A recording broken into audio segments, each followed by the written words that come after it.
Ladies and gentlemen, introducing the WWE Champion and your Power 15, number 2, the Momo.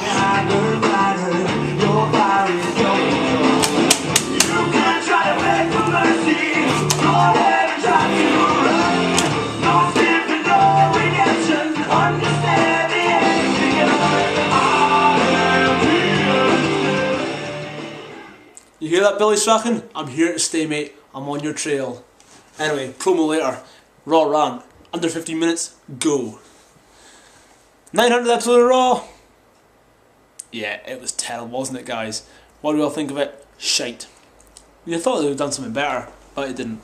You know, they take out Bret Hart for the start of the Raw. You know, I was like, okay, you know, Raw debuted 17 years ago. He was there. He wondered if it would catch on. It did. You know. Kane comes out, cuts a little promo on Bret, and then goes to attack him. Hart Dynasty runs down. Quite obviously gets beaten down by Kane, you know. And then Taker's bells tolls, lights go out. Bong, bong. Taker appears in the ring. He's looking at Kane, but Kane shakes his head, you know, is laughing. Backs up out the ring, up the ramp, you know. Lunch now. Doo-doo-doo. Excuse me, ladies and gentlemen, I have an email from the general manager. Michael Cole, can you say something? No one cares.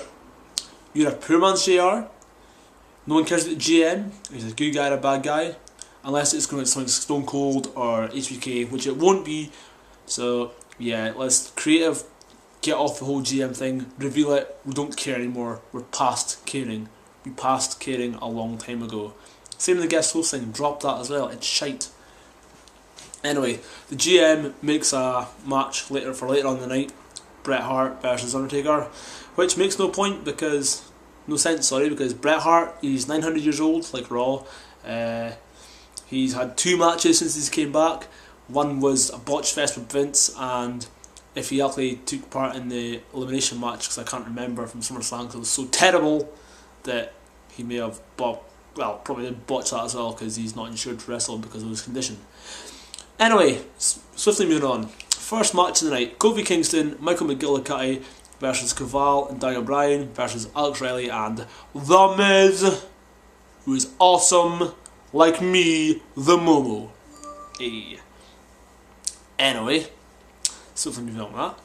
Great match, lovely back and forward, managed to showcase all the rookies' talents, and I'm going to go with what I'm pretty sure I think it was either Davin or Jay said on OSW Wall the other day, that these 3 guys were on Raw because it's basically they're going to see guys out of the whole NXT rookies that get the push, or at least get the contracts to be actual superstars because they have the talent. But it makes me wonder about NXT, like what actually goes on with them. Oh, pardon me, the voting system. Does the public's votes count? I don't think so. Anyway, great back and forward. Slightly misleading win though for Miz and Riley, because I thought this might be a precursor to NXT finale where Riley would win, but he didn't, which is quite good. Anyway, after the match, Miz comes back into the ring and lays out Daniel Bryan, which is great because pushing their rivalry for maybe Night of Champions, but you know it's still a week away. But tomorrow night in Raw, we'll see what happens. Next up, Lake Cool and Eve Torres. Lake Cool versus Eve Torres and Melina. Yeah, pointless match. Women's division is pish.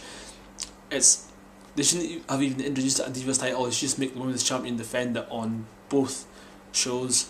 I hope that Melina wins it at Night of Champions so that Lake Cool break up. Well, no, sorry. If whoever wrestles for Lake Cool wins it, then they can break up, no longer be co-women's champions, and feud over the title to get rid of their lame gimmick.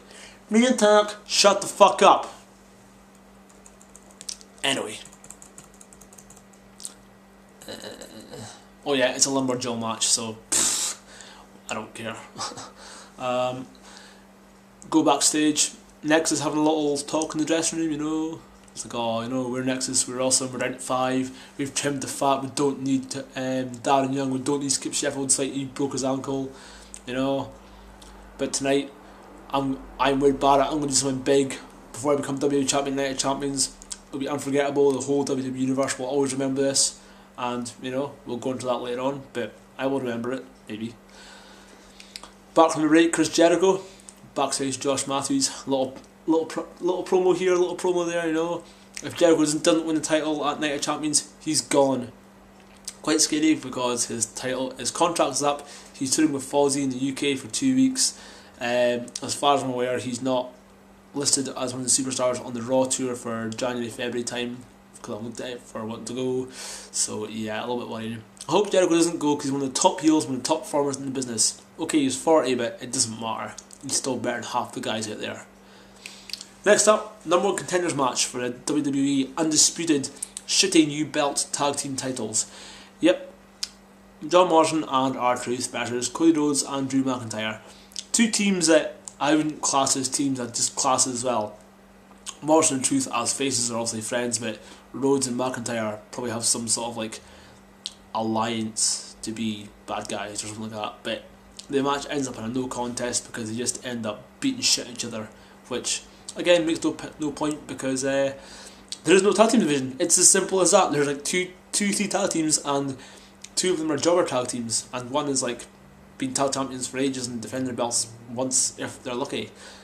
It totally takes away the prestige of the tag team titles, giving it to a team that won't defend them like they used to on a weekly basis. But well, such is life in WWE nowadays with the PG market. Next up, Bret Hart versus Undertaker. Predictably, was going to be lame. Turned out to be, the start of it was going to be lame until, you know, Nexus came out, denounced Bret Hart, proved Taker as a dead man, blah blah blah. You know, like, I thought, okay, this could be interesting. You know, he managed to take out Wade Barrett, take out the rest of the Nexus. Lights go off. Lights go on. Taker's in the ring. Kane's in the ring with Taker. They trade a few right hands. Bang bang. Predictable. Lights go off again. You know, surround the ring with Taker in it. Well, before the lights go off, surround the ring with Taker in it. Yep, this is going to be pretty obvious here. Fights them all off. Lights go out. Bells toll. Next we know, we see Kane running away. And lights, yep, because it was terrible. And Wade Barrett with Taker on his shoulders. Boom, finisher. And Justin Gabriel with a 450 splash. Again, probably breaking his ribs because he's stupid. But hey, such is life.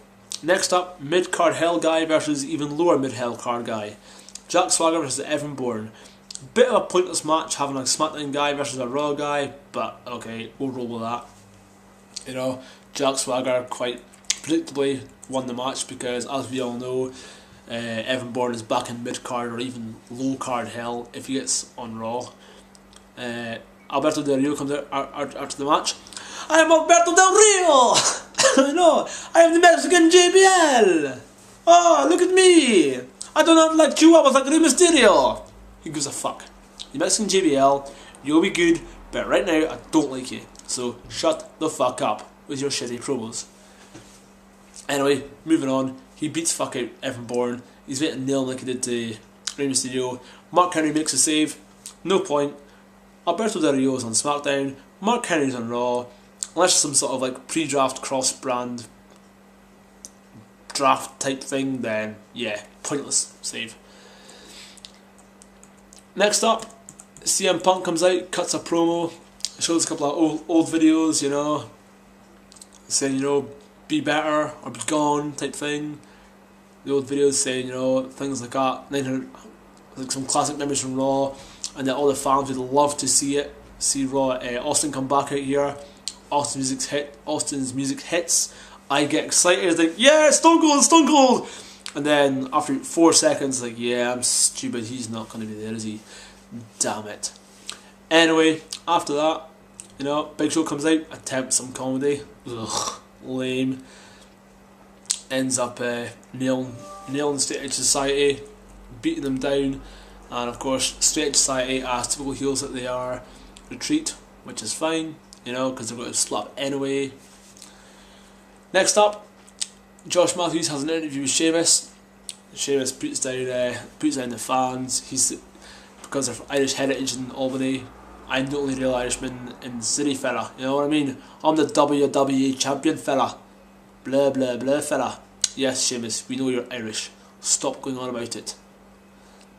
Edge comes out, puts down Sheamus, says he's accomplished more than a lot of people in WWE ever has since he debuted like 12, 13 years ago, and that he's going to go on to tonight's main event and win, Night of Champions main event and win the WWE title.